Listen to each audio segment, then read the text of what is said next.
పరమపావన పుణ్యక్షేత్రం దివ్యస్థలం వెంకటేశ్వర స్వామి నిలయం. స్వామివారే అధినాయకుడిగా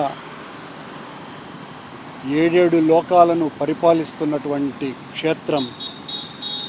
ఆ క్షేత్రంలో స్వామివారి స్థలాలలో అత్యంత పవిత్రమైనటువంటి ఈ పుణ్యక్షేత్రాన్ని పరిరక్షిస్తున్నా అని నిరంతరము అబద్ధాలు చెప్పేటువంటి ముఖ్యమంత్రి గారి పాలనలో అలిపిరి దగ్గర నుంచి దాదాపు 1.5 కిలోమీటర్ల ప్రాంతమంతా ఈ చుట్టుపక్కలంతా వెంకటేశ్వర స్వామికి సంబంధించినటువంటి స్థలాలే. ఈ స్థలాలలో చాలా పవిత్రంగా ఉంచాల్సినటువంటి టీటీడీ స్థలాలను పవిత్రంగా ఉంచాల్సినటువంటి టీటీడీ ఎంత నిర్లక్ష్యంగా వ్యవహరిస్తున్నది. దీనికి బాధ్యత చంద్రబాబు గారే వహించాలి. కొన్ని వందల వేల స్వామివారి ఫోటోలన్నీ కూడా అత్యంత నిర్లక్ష్యంగా చెత్త కుప్పలల్లో మలమూత్రాదుల మధ్యన పాడేసినారు. ఇది టీటీడీ పడేసిందని నేను చెప్పను. ఎవరు పాడేసినా టీటీడీ విజిలెన్స్ వెనువెంటనే అప్రమత్తం అవ్వాల్సినటువంటి విషయాన్ని మర్చిపోయి మేమేదో అది చేస్తున్నాం ఇది చేస్తున్నాం, స్వామివారి వైభవాన్ని విశ్వవ్యాప్తం చేస్తున్నాం అని మాటలు మాట్లాడుతున్నారే. 2 సంవత్సరాలుగా మొత్తం అంతా టీటీడీని ప్రక్షాళన చేశామని చెప్తున్నారే.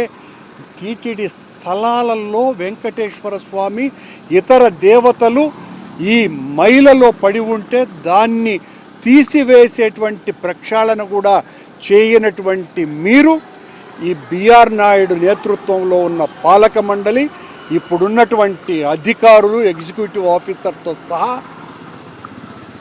చంద్రబాబుకు ఊడిగం చేసే వాళ్ళందరూ కూడా సిగ్గుతో తలదించుకోవాలి. స్వామివారి విగ్రహాలు చిన్న చిన్నవి అన్నీ కూడా మలమూత్రాల మధ్యనున్నాయి, బీరుబాటళ్ల మధ్యనున్నాయి, ఎక్కడ చూసినా కంపు కొట్టేటువంటి మైలలో ఉన్నాయి. కొన్ని పదుల సంఖ్యలో రోజుల తరబడి అవన్నీ కూడా అలా పడిపోయి ఉంటే క్లీన్ చేయరండి, వాటిని తీసేయరండి. స్వామివారి పటాలను ఎవరైనా పాడేస్తే అందులోనూ కూడా మన టీటీడీ స్థలాలలో పాడేస్తే వదిలేస్తారా? వదిలేసి చోద్యం చూస్తున్నది టీటీడీ. ఇంతకంటే దారుణం మరొకటి లేదు. టీటీడీ స్థలాలను వెంకటేశ్వర స్వామి పటాలను వేసేటువంటి డస్ట్బిన్గా మార్చివేసినట్టుగా ఉన్నది టీటీడీ పాలక మండలి, టీటీడీ అధికారులు. ఈ ప్రాంతమంతా కొన్ని వందల వేల చిత్రపటాలన్నీ కూడా, అందులో కొన్ని చిన్న చిన్న స్వామివారి ప్రతిమలు కూడా ఉన్నాయి. అంటే ఎక్కడ తలపెట్టుకుంటారు టీటీడీ?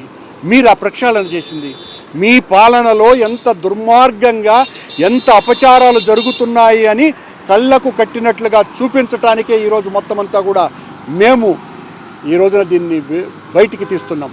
ఇప్పటికైనా చిగ్గు తెచ్చుకోండి. మేమే పెట్టామో అని చెప్పగలిగేటువంటి సమర్థులు, నీచులు కూడా మీ దగ్గర ఉన్నారు. దీని మీద ప్రకటన కూడా ఇస్తారు మీరు. కానీ మొత్తం అంతా కూడా సీసీ కెమెరాలు ఉన్నాయి. ఆ సీసీ కెమెరాలలో నిక్షిప్తమై ఉంటాయి. ఛాలెంజ్ విసురుతున్న మీ పాలన నికృష్టమైనటువంటి పాలన కనుకనే స్వామివారి పటాలని, స్వామివారి ఫోటోలని కొన్ని వేలు స్వామివారి స్థలాలలోనే డస్ట్బిన్ల మధ్యలాగా మలమూత్రాల మధ్యన వాడేసినటువంటి హీనమైనటువంటి వస్తువుల మధ్యన అవి ఉన్నాయి. అంటే టీటీడీ పాలకులు, అధికారులు సిగ్గుపడాలి. దీనికి బాధ్యత ముఖ్యమంత్రి గారు వహించాలి. సనాతన సాంప్రదాయాన్ని కాపాడుతాను అని కంకణం కట్టుకొని ఇక్కడేదో పెద్ద ఉపన్యాసాలు ఇచ్చినటువంటి ఉప ముఖ్యమంత్రి పవనానంద స్వామి, మీ సనాతనం ఎలా ఏడ్చి సచ్చిందో ఒక్కసారి ఈ ప్రాంతంలో చూడండి. ఇది ఆ సనాతనాన్ని రక్షించటం అంటే. వెంకటేశ్వర స్వామి ఇతర మన హిందువుల దేవుళ్ళ ప్రతిమలన్నింటినీ కూడా ఇలా మలామూత్రాల మధ్యన విసిరేయటము, ఆ విసిరేసినటువంటి దానిని విసిరేయటం టీటీడీ చేయలేదు, ఖచ్చితంగా నేను ఒప్పుకుంటా. కానీ ఇన్ని వేల పటాలు పారేసిన వాటిల్ని తీసి ఏదో ఒక స్థలంలో ఉంచాల్సినటువంటి బాధ్యత టీటీడీది కాదా? విజిలెన్స్ వాళ్ళది కాదా? ఇలా మలమూత్రాల మధ్యన వదిలేస్తారా? ఇంతకంటే దారుణం మరొకటి ఉందా? పవనానంద స్వామి ప్రక్షాళన చేస్తాను, మా పాలనంతా కూడా అవినీతిమయము, పాపభూయిష్టము అని చెప్పినారే పవనానంద స్వాములు, చంద్రబాబు గారు. మీ పాలనలో ఉన్నటువంటి దుస్థితి ఇంత హీనంగా, నీచంగా, దైన్యంగా ఉందని తెలియజేస్తున్నా.